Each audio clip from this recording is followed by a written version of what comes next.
हाँ, नमस्कार प्रिय विद्यार्थियों। अब आपने इससे पहले पढ़ा भी होगा, पशु परिचर की एक वैकेंसी राजस्थान के अंदर आई है और इसके लिए 5934 पोस्टें रखी गई हैं, आप सब लोगों को पता है। और ये बेरोजगारों के लिए बहुत बड़ी एक खुशखबरी दी है सरकार ने कि आप 10वीं पास यदि हो तो भी आप सरकारी नौकरी प्राप्त कर सकते हो। और सरकारी नौकरी प्राप्त करने का एक सुनहरा अवसर आपके पास अब चल करके आया है और उसका सिलेबस भी इतना बड़ा नहीं रखा गया है कि आप उसको कवर नहीं कर पाओगे। आराम से आप कवर कर पाओगे। कैसे कैसे कवर करें ताकि हमारा सिलेक्शन हो जाए, इन सब बातों पर अपन बात करेंगे। एक बात आप विशेषता ध्यान में रखना है, एक और कई चीजें अपने को विशेषता ध्यान में रखना है। आप अपना फॉर्म अप्लाई करते समय इन गलतियों को भी नहीं करना है, वो भी एक एक करके अपन बात करेंगे इन चीजों पर। तो दोस्तों एक बात ध्यान रखना, यहां से हम शुरू करेंगे और बहुत अच्छी वैकेंसी है और इसकी योग्यता भी आप सब लोगों को पता है बहुत कम रखी गई है, 10वीं पास रखी गई है। तो आप सब लोग मुझे पता है योग्य है और आप आराम से फॉर्म भर सकते हो और अपनी तैयारी को नया आयाम भी दे सकते हो और अपना भविष्य सुनहरा कर सकते हो। ये आपके सामने बड़ी अपॉर्चुनिटी लेकर के आई है। अब दोस्तों एक बात करते हैं यहां से कि क्या क्या चीजें आपके पास ऐसी है जो रखी गई है। सब लोगों को पता है, पर शॉर्ट में डिटेल पर अपन बात करेंगे एक एक चीजें। दोस्तों एक बात ध्यान रखना, इस चीज के लिए आपको पता है पशु परिचर की वैकेंसी है, एनिमल अटेंडेंट जो वैकेंसी आई है उसके अंदर पोस्टें कैसी रखी गई है। अब आप ध्यान रखना, नॉन टीएसपी एरिया है जो गैर अनुसूचित क्षेत्र में है, उसमें तो 5281 पोस्ट रखी गई है। और जहां टीएसपी एरिया है वहां पोस्टें रखी गई है 653 पोस्टें रखी गई हैं और टोटल पोस्टें यहां जारी की गई है। सब लोगों को पता है वो कितनी है, 5934 पोस्टें यहां से टोटल आई हैं। अब दोस्तों मैंने एक बात ध्यान रखना है, यहां से मैंने केवल नॉन टीएसपी की बात की है कि पोस्टें किस प्रकार रखी गई है। सबको पता है, पहले बात करें अपर कैटेगरी जो हमारी है, सामान्य कैटेगरी में किस तरीके से पूरा पोस्ट रखी गई है। देखो इसमें से टोटल आप ध्यान रखना 1334 पोस्ट ऐसी हैं जो सामान्य कैटेगरी के लिए रखी गई है। सामान्य में आप सब लोगों को पता है पुरुष सब लोग आ सकते हैं, सामान्य कैटेगरी है, ये बात ध्यान रखना। इसमें सामान्य महिला के लिए रखी गई है 381 पोस्टें। कितनी रखी गई है, 381 पोस्टें। और विधवा है उनके लिए 152। ये सब चीजें एक एक करके आपको सब कैटेगरी वाइज दे रखा है दोस्तों। अब आपको एक बात ध्यान रखना है, देखो सामान्य में पोस्टें अलग से दे रखी है। अनुसूचित जाति आप सबको पता है, अनुसूचित जनजाति एसटी के वाले लोगों के लिए भी अलग है, ओबीसी अन्य पिछड़ा वर्ग है, और अति पिछड़ा वर्ग आप सब लोग समझते हो एमबीसी के लिए भी अलग से ये सब पोस्टें दे रखी है। सामान्य 185 है, महिलाओं के लिए 52 है, विधवा के लिए 21 है। और ये बात आपको विशेषता ध्यान में रखना है, तो सब पोस्टें डिटेल वाइज दे रखा है। आप आराम से स्क्रीनशॉट भी ले सकते हो और आपसे इसके नीचे जाकर के दोगे तो आपकी इसकी पीडीएफ भी मिल जाएगी। आप अपनी कैटेगरी के हिसाब से आप देख सकते हो कि कहां कहां आपसे पोस्टें पूछी गई हैं। तो सब डिटेल मैंने यहां दे रखी है। अब दोस्तों एक बात और याद रखना है यहां से कि हमें फॉर्म अप्लाई कैसे कौन कौन कर सकता है इसमें। आप दोस्तों एक बात ध्यान रखने वाली बातें हैं, इसमें फॉर्म अप्लाई करने के लिए आपको विशेषता ध्यान में रखना है, मेल और फीमेल फॉर्म अप्लाई कर सकते हैं जो इंडियन हो, ठीक है। योग्यता रखी गई है 10वीं पास। और दोस्तों एक बात और याद रखना है, एज में रिलेटेड ध्यान रखना है, एज है वो 18 से लेकर के 40 वर्ष के बीच होनी चाहिए। 18 से लेकर के क्या होनी चाहिए, 40 साल तक एज होनी चाहिए। एक बात बहुत महत्वपूर्ण रखी गई है, इसमें ध्यान रखना है। अब एक बात याद रखना, यदि बात करूं मैं पुरुष के लिए, यहां पुरुष के लिए आप ध्यान में रखना है, पुरुष के लिए बात करोगे तो एक बहुत महत्वपूर्ण बात यह है कि पुरुष हो जो चाहे ओबीसी का हो, चाहे एससी का हो, चाहे एसटी का हो, कौन सी भी कैटेगरी का हो, केवल जनरल को छोड़कर के बाकी अन्य कैटेगरी में है तो उसको 5 साल की छूट दी गई है। इसका अर्थ उसकी एज कितनी होनी चाहिए, 45 साल तक वो अप्लाई कर सकता है फॉर्म इस परीक्षा के अंदर, ठीक बात है। इसी प्रकार बात करें महिलाओं की, यदि कोई महिला ओबीसी की है, एससी की है, एसटी की है, अन्य कैटेगरी में आ रही है, अति पिछड़ा वर्ग की है, किसी भी कैटेगरी में आ रही है जनरल को छोड़ करके, तो उनको 10-10 साल की छूट दी गई है। इसका अर्थ वो कितने साल तक फॉर्म अप्लाई कर सकती हैं, 50 साल तक फॉर्म अप्लाई कर सकती हैं। एक बात और याद रखना है दोस्तों, 1 जनवरी 2024 को आपकी उम्र कितनी होनी चाहिए, 18 वर्ष कंप्लीट होना चाहिए, वो ही फॉर्म अप्लाई कर सकेगा, ठीक है ना। इसके बाद एक और ध्यान रखना है और बहुत महत्वपूर्ण दी गई है, सामान्य कैटेगरी के लिए एक बहुत अच्छी बात लिखी गई है, यदि कोई महिला सामान्य कैटेगरी की है तो उसको भी 5 वर्ष की छूट दी गई है। और ये छूटें जो है ये केवल एक राजस्थान के लोगों के लिए है, ना कि अदर कैटेगरी अदर स्टेट का है। अदर को स्टेट की कोई महिला है यदि वो सामान्य कैटेगरी की है तो उसे कितने साल एज होनी चाहिए, उसकी 40 साल एज होनी चाहिए। 5 साल की सामान्य कैटेगरी में उन्हीं महिलाओं को छूट मिली है जो केवल क्या हो, राजस्थान की हो। एक बात आपको विशेषता ध्यान में रखना है, ठीक है। इसके बाद दोस्तों अगली बात करते हैं, आगे देखो। अब देखना ध्यान रखना है सिलेक्शन प्रोसेस क्या होगी, भी सिलेक्शन कैसे होगा इस परीक्षा में, कैसे क्या करें कि सिलेक्शन हमारा हो जाए साहब।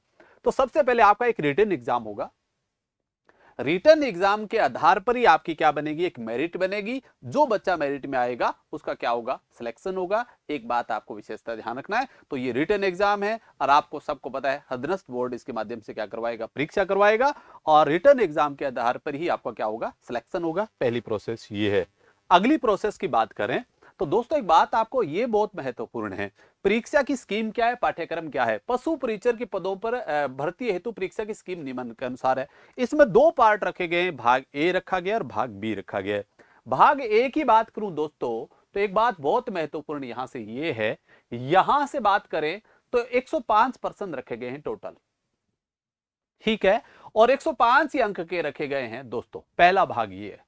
इसमें क्या होगा, एक एक बात वो भी करेंगे भी, क्या क्या है इसमें, सिलेबस में क्या है, तो सिलेबस भी पढ़ेंगे धीरे धीरे कौन सा टॉपिक होगा। तो आपको याद रखना है 2 भाग है, ए भाग में 105% होंगे, बी भाग वो है जिसमें केवल पशुपालन से संबंधित पर्सन आएंगे, वो आपके 45 अंकों का ये है, 45 ही नंबर है। इसका अर्थ आप दोस्तों आप समझ गए होंगे, ये परीक्षा होगी वो 150 अंकों की होगी और 150 ही पर्सन आएंगे परीक्षा में। और आपके पास समय होगा वो टोटल 3 घंटे का समय होगा। इसमें एक बात विशेषता ध्यान रखना है दोस्तों। इसके बाद आप ध्यान रखना है, अब इसमें बाकायदा लिख रखी है कि पाठ्यक्रम के अनुसार समान अंक वाले बहुविकल्पिक के कुल 150% होंगे, अधिकतम पूर्णांक 150 अंक होंगे। इसका अर्थ तो पेपर भी 150% का है, नंबर भी 150 ही नंबर है। इसके बाद दे रखा है आगे, प्रत्येक सही उत्तर के लिए आपको अधिकतम एक अंक मिलेगा और गलत यदि आप कर रहे हो तो 1/4 आपका कटेगा। इसका तो 4 गलत पर्सन किए हैं तो एक सही पर्सन आपका कट जाएगा। और एक बात और ध्यान रखना है, यह बहुत महत्वपूर्ण बात दे रखी है, प्रश्न पत्र में न्यूनतम आपको कितने % अंक लाने पड़ेंगे, 40% अंक आपको लाने ही पड़ेंगे। एक बात आपको ध्यान में रखना। इसके बाद आपको दे रखा है परीक्षा का मानक स्तर है वो सेकेंडरी तक का ही होगा। इसका अर्थ है इसमें परीक्षा का जो प्रश्नों का आने वाला लेवल होगा वो कहां तक रखा जाएगा, सेकेंडरी लेवल तक ही रखा जाएगा। केवल एक बात विशेषता याद रखना है, ऐसा नहीं होगा कि उच्च कैटेगरी के वहां प्रश्न पूछे जाएं, नहीं पूछे जाएंगे। बाकायदा इन्होंने लेवल भी दिया है। और एक बात और विशेषता ध्यान में रखना है, अधीनस्थ बोर्ड के अभी जो आपको पता है एक कमेटी गठित कर रखी है, वो बिल्कुल सिलेबस को पॉइंट टू पॉइंट डिफाइन कर करके बच्चों को देगी ताकि बच्चा अपने सिलेबस के अनुसार तैयारी कर सके। ऐसा ना हो परीक्षाओं में कि किसी एक भाग से तो 10% आ गए और किसी एक भाग से एक भी पर्सन नहीं आया, तो वो गड़बड़ है विद्यार्थी के लिए। जिस बच्चे ने वो भाग पढ़ा जिसमें से पर्सन नहीं आया तो वो फेल हो गया, और जिसने वो ही पढ़ा जहां से पर्सन आ गए तो वो क्या हो रहा है, पास हो रहा है। तो ये अन्याय हो रहा था विद्यार्थियों के साथ। बिल्कुल इस पर अब बात हुई है। सबसे ज्यादा आपत्ति भी इसी पर लगी थी कि अधीनस्थ बोर्ड की सबसे बड़ी समस्या बच्चों के सामने यही है कि इसका सिलेबस डिटेल से नहीं आता है। अब डिटेल से आएगा और बाकायदा नंबरिंग भी आपके सामने होगा। हो सकता है इस वैकेंसी में भी ये बात आगे हो जाए, तो ये अभी कमेटी गठित कर दी गई है इसके लिए। नेक्स्ट प्रश्न पर बात करते हैं आगे क्या होगा। अब एग्जाम सिलेबस क्या है सर, एग्जाम सिलेबस में क्या होगा, इसमें ध्यान रखना। पहला भाग है वो 70% का और सेकंड भाग है वो 30% का है। अब 70% में इन्होंने क्या लिखा है, राजस्थान राज्य के विशिष्ट संदर्भ के साथ माध्यमिक स्तर के सामान्य ज्ञान है, जिसमें क्या रखा गया, दैनिक विज्ञान। दैनिक विज्ञान का अर्थ होता है व्यवहारिक, जो हमारे व्यवहारिक जीवन में जो काम आने वाले साइंस के हैं वो पर्सन आएंगे। अगला बात ध्यान रखना है गणित, मैथ्स में प्रश्न पूछे जाएंगे आपसे। इसके बाद दोस्तों ध्यान रखना है सामाजिक अध्ययन, और सामाजिक अध्ययन एसटी आप सब लोग क्या होगा, सब लोगों को पता है क्या क्या आता है इसमें। एक बात आपको पता है इसमें भूगोल भी पढ़ना पड़ेगा, इतिहास भी आपको पढ़ना पड़ेगा, कला संस्कृति भी पढ़नी पड़ेगी, और सामुदायिक विषय हैं वो भी आपको पढ़ना पड़ेगा। ये बात आपको ध्यान में रखना है। ये इसमें टोटल वैसे देखा जाए तो 7 हैं टोटल पार्ट, और 7 में एक मुझे जहां तक मानना है एक पार्ट से लगभग आपसे कितने प्रश्न पूछे जाएंगे, 15% यहां से पूछे जाने की संभावना है प्रत्येक पोर्शन से। मैथ्स के 15 हो सकते हैं, साइंस के भी 15 हो सकते हैं, इसी प्रकार जीके के, इन सब लोगों को मिलाकर के 15-15 की बात करें तभी तो 105% होंगे। ये बात आप हो सकता है किसी के एक कम हो जाए, किसी का 2 बढ़ जाएंगे, पर औसतन पर्सन आएंगे प्रत्येक से 15-15 आएंगे। अब आप ध्यान रखना, ऐसा छोड़ करके मत जाना कि मैं कला संस्कृति नहीं पढ़ूंगा तो बहुत बड़ा नुकसान होगा। आपको सबको समान वेटेज देना है यदि आपको सिलेक्शन लेना है, तो ये बात आपको विशेष ध्यान में रखना है। इसमें ऐसा कोई अभी सिलेबस में डिफाइन नहीं कर रखा है कि क्या क्या सिलेबस में आएगा। हाँ, हो सकता है नोटिफिकेशन इसका आ जाए तो आप बाकायदा वहां दे भी सकते हैं, नहीं देंगे तो अपने अनुभव के आधार पर पढ़ना पढ़ना है कि पढ़ेंगे क्या। और एक अच्छे टीचर के साथ जुड़ करके यदि आप पढ़ोगे तो वो बिल्कुल आपको एक्सपीरियंस के आधार पर वही चीजें पढ़ाएगा जो आपके पेपर के लायक है और जो पूछे जा सकते हैं आपकी परीक्षाओं में। ठीक है, इसके बाद देखो दूसरा बी भाग है दोस्तों, बी भाग है। और एक बात और बहुत बड़ी है, जिन बच्चों ने एग्रीकल्चर से कर रखा हो, 12वीं क्लास है, तो दोस्तों उनके लिए बहुत एक स्वर्ण अवसर आया है कि वो नौकरी प्राप्त कर सकते हैं आराम से, क्योंकि उनके सिलेबस में है साहब ये एक एक पॉइंट है, वहां पढ़ोगे तो आप। और वैसे जनरल विद्यार्थी के लिए भी एक मुश्किल पोर्शन नहीं है, क्योंकि इसमें बहुत सारे टॉपिक ऐसे हैं जो ज्योग्राफी में आपने पढ़े हैं, आप वहां से अटेंड कर सकते हो, ज्योग्राफी में है वो फोर्स नहीं है। यहाँ कोई ज्यादा ऐसा नहीं है कि आप कुछ नहीं कर पाओगे, तो आराम से वहां से अटेम्प्ट कर सकते हो। देख लो एक एक पॉइंट की बात करें, इसमें कई चीजें ऐसे हैं, देखो आप बहुत बार पढ़ते हो। ये बिल्कुल है पशु प्रमुख देशी नस्ल, बिल्कुल आप देखोगे पा रहा है, ये फसलें, चारागाह, ये सब इकोनॉमिक्स का कुछ पोर्शन इसमें दे रखा है। तो आपका ये नहीं है कि अन्य सब्जेक्ट वाले कर नहीं पाएंगे, वो भी अच्छे नंबर ले सकते हैं, क्योंकि ज्यादा भारी नहीं रखा गया यहाँ कोई सब्जेक्ट, तो ये आप सबके लिए ठीक है। और वैसे ज्यादा अपॉर्चुनिटी उन बच्चों के लिए रहेगा जो एग्रीकल्चर बैकग्राउंड से हैं, उनके तो ये पढ़ा हुआ है तो वो 45% कर सकते हैं। पर एक बात ध्यान रखना, उनके लिए सबसे बड़ी समस्या ये हो जाएगी। तो कुल मिलाकर के देखेंगे तो सबके लिए समतुल्य है, बराबर है, कोई ज्यादा समस्या यहाँ आने वाली नहीं है। तो ये प्रोसेस है, इस परीक्षा के तहत आपको ध्यान में रखना है।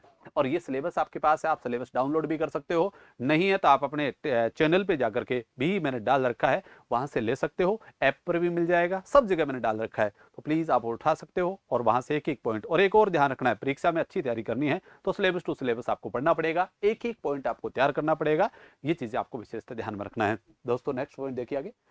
अगली बात करें कि ऑनलाइन फॉर्म कब कब से हैं, कब से अप्लाई करें, डेट कब है, तो आप ध्यान रखना 19 जनवरी से फॉर्म शुरू हो जाएंगे।